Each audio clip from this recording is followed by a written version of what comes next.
आप सभी ने देखा कि विश्व एआई शिखर सम्मेलन में जहां भारत की बुद्धिमत्ता, तकनीकी कुशलता और हमारी युवा शक्ति की श्रेष्ठता का एक बड़ा उच्च कोटि का प्रदर्शन हुआ, तो वहीं कांग्रेस की निम्नता और नग्नता का बहुत कुटिलतापूर्ण प्रदर्शन देखने को मिला।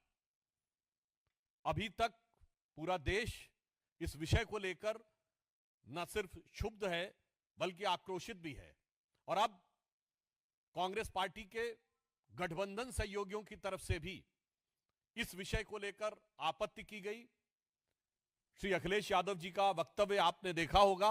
अब कांग्रेस पार्टी के अंदर से भी यह स्वर उठना शुरू हुआ है कि इस ढंग के अंतर्राष्ट्रीय आयोजनों में एक गरिमापूर्ण आचरण की अपेक्षा होती है, उसमें इस ढंग का हल्का, छिछोरा और नग्नता का आचरण करना निहायत निंदनीय है। कांग्रेस की वरिष्ठ नेता रही और पूर्व केंद्रीय मंत्री मार्गरेट अल्वा जी ने कहा है कि अंतर्राष्ट्रीय आयोजनों के दौरान एक जिम्मेदारी की भावना होनी चाहिए, और उन्होंने कहा कि अंतर्राष्ट्रीय आयोजनों के दौरान गरिमा और अनुशासन को बनाए रखना सभी की जिम्मेदारी है। इसलिए हम यह कहना चाहते हैं कि कांग्रेस पार्टी को अब यह समझना चाहिए कि वो जिस प्रकार के विचारों के हिसाब से चल रहे हैं, जनता तो उनको नकार रही ही है, गठबंधन सहयोगी तो नकार रहे ही हैं। अब उनके पार्टी के अंदर के वरिष्ठ और पुराने नेता भी अब उन्हें नकार रहे हैं और जनता पूरी तरीके से धिक्कार रही है। वैसे भारत की हर श्रेष्ठता को लेट डाउन करना, उसको धूमिल करने का प्रयास करना कांग्रेस का एक सहज, स्वाभाविक, योजनाबद्ध, षड्यंत्रपूर्ण आचरण रहा है,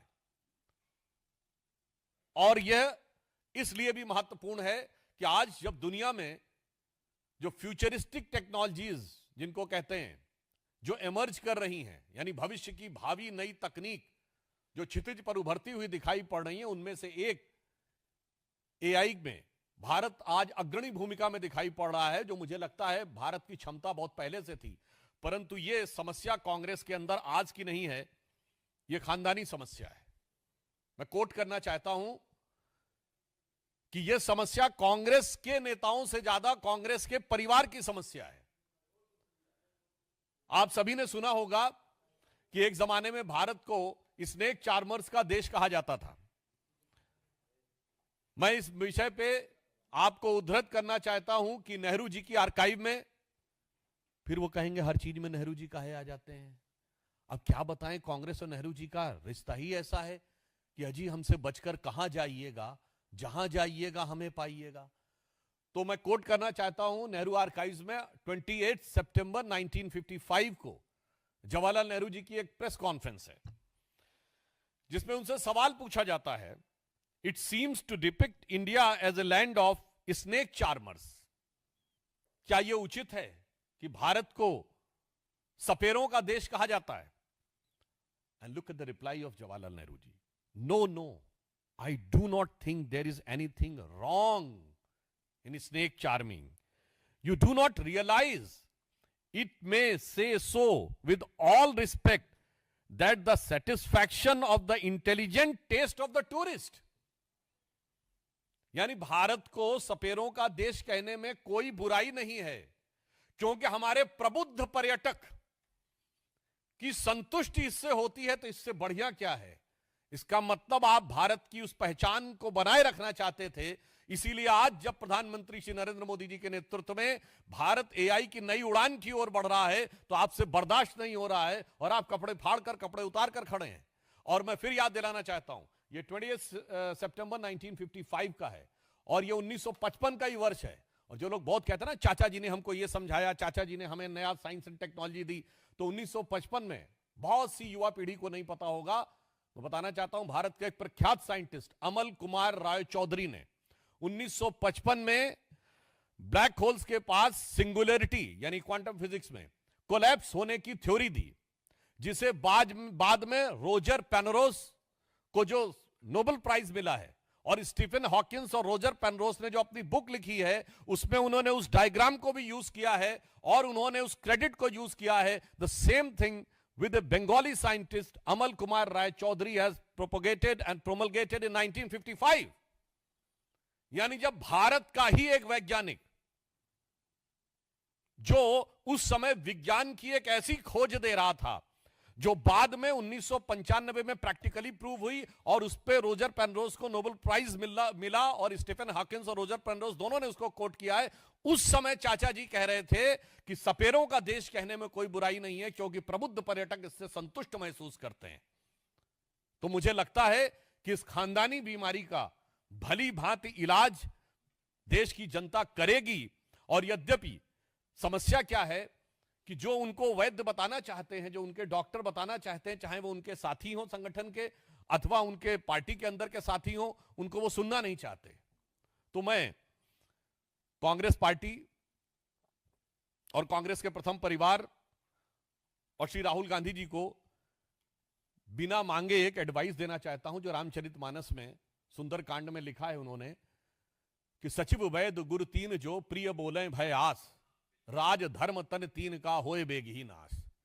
तो आपकी पार्टी में यही समस्या है, यानी आपका डॉक्टर अगर गलत बोलने लगे, गुरु गलत बोलने लगे और सचिव गलत बोलने लगे डर के मारे कि हां साहब जो कह रहे हैं वही सही है, तो आप 4 पीढ़ी से जो कह रहे हैं वही सुनना है, तो उतनी ही वेग के साथ जनता में आपके प्रभाव और समर्थन का नाश हो रहा है।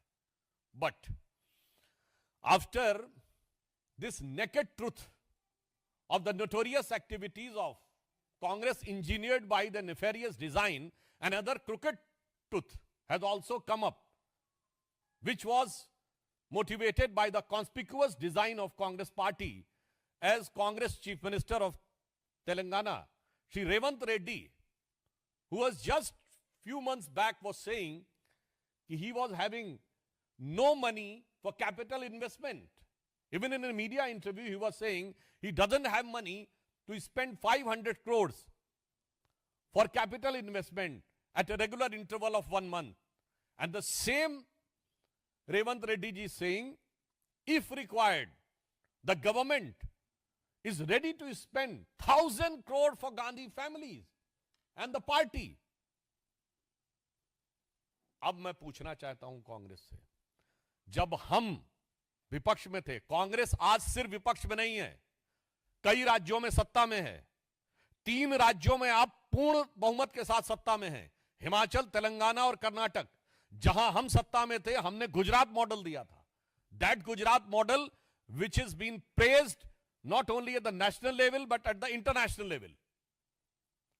उस समय वर्ल्ड बैंक के चीफ ने 2014 में कहा था कि अब मुझे लगता है कि जो गुजरात मॉडल चीफ मिनिस्टर के रूप में मोदी जी ने दिया था वो अब नेशनल लेवल पे आएगा और दिखाई भी पड़ता है। मैं कांग्रेस से पूछना चाहता हूं आपका मॉडल क्या है? क्या मॉडल आपने देश के सामने रखा है कर्नाटक का? क्या मॉडल आपने रखा है हिमाचल का? दिखाइए, परफॉर्म करिए। तेलंगाना का मॉडल यह है कि कांग्रेस का मतलब मुसलमान, मुसलमान का मतलब कांग्रेस, ये आपका चीफ मिनिस्टर कहता है, और सारे सरकार के पैसे का मतलब गांधी खानदान। मतलब कांग्रेस का पार्टी का मतलब मुसलमान और सरकारी राजस्व का मतलब नेहरू खानदान।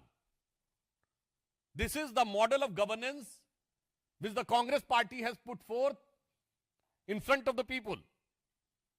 मुझे ऐसा लगता है कि इसके बाद कांग्रेस का एक और स्वरूप नंगा हो गया है। नकाब चेहरे से पहले हट चुका था, कपड़ा बदन से हट चुका था एआई समिट में।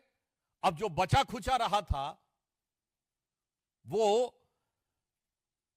तेलंगाना के मुख्यमंत्री रेवंत रेड्डी जी के इस बयान से हट गया है, और यह दर्शाता है कि तेलंगाना की जनता के साथ कितना बड़ा अन्याय है। और जहां जहां सत्ता में आते हैं या धोखा देते हैं, सत्ता में आने के बाद खजाना खाली करते हैं, क्योंकि वैसे भी दिमाग खाली है तो खजाना खाली होना स्वाभाविक रहता है, और उसके बाद भ्रष्टाचार, और भ्रष्टाचार के बाद एक परिवार का बंधन, और उसके बाद जातिवाद और तुष्टीकरण के आधार के ऊपर सत्ता में दोबारा आने की जुगत करना। मुझे लगता है कि ये दो तथ्य, एआई समिट में कांग्रेस के नेताओं के द्वारा यह बोलना और रेवंत रेड्डी जी के द्वारा कहना कि वो 1000 करोड़ रुपए देना चाहते हैं, और ये आइसोलेटेड इवेंट नहीं है।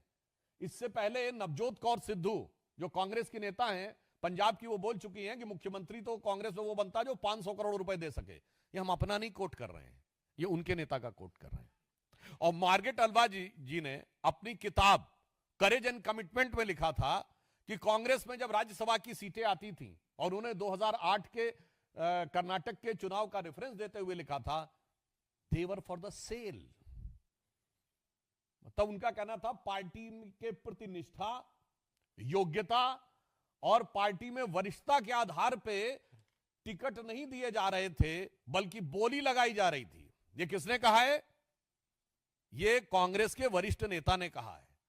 तो मुझे लगता है रेवंत रेड्डी जी का जो ये बयान है, ये भी कांग्रेस की अपनी एक अलग पहचान है कि जनता के लिए कुछ नहीं, विकास के लिए ठेंगा है, और सब कुछ पार्टी के अंदर बंदर बाट करनी है। और इसी के साथ साथ जब आप कुछ भी नहीं कर पाएंगे तो केंद्र को दोष देना है, फिर भयानक खतरनाक तुष्टीकरण के द्वारा क्षेत्र, भाषा और जाति